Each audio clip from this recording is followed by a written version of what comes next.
Le recrutement. On se posait la question le jour avec une copine. Alors après, je lui disais, oui, il y a des filtres, on les connaît, c'est pour faire du tri sélectif.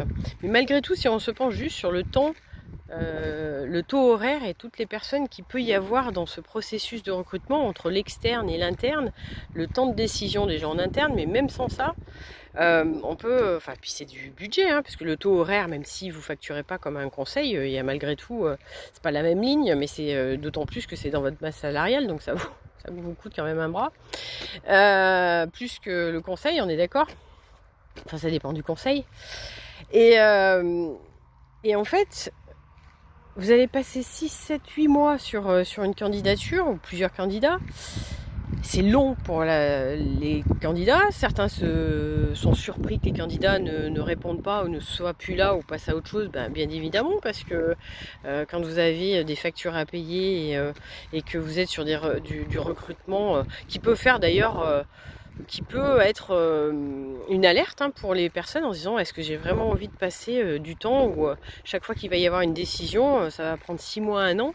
Est-ce que ça correspond véritablement à ma façon de fonctionner et est-ce que c'est juste le processus de recrutement qui est comme ça ou pas? Et d'autant plus que si on se réfère au temps, si vous prenez une personne qui est motivée, qui n'a pas forcément les compétences totales, mais qui a des maximum de compétences transférables, le temps qu'il y a de toute façon d'intégration ou de formation dans certains cas qui se rajoute, donc ça fait du 1 an pratiquement pour un recrutement et pour que la personne soit opérationnelle, ça peut se transformer en 6 mois en prenant une personne que l'on forme. Ça peut même aller plus vite suivant sa capacité d'adaptation. Et résultat, moins de processus, moins d'intermédiaires. Enfin, c'est un peu comme tout, hein, donc c'est assez surprenant malgré tout de voir ça. Et voilà, c'était la réflexion qu'on s'était faite hier. Et de tous les freins à l'emploi que j'avais pu d'ailleurs, qui n'ont pas changé, hein, il y en a d'autres qui se sont rajoutés.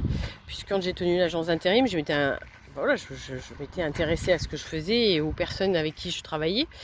Et voilà, j'avais eu un certain nombre d'informations et effectivement, et ça n'a pas changé, ça s'est même empiré. Donc voilà, des fois c'est des petites choses comme ça qui font qu'il y a quand même bon nombre de postes qui ne sont pas pourvus déjà. Alors déjà pas pourvus au-delà du salaire, il y a la possibilité de se loger ou pas.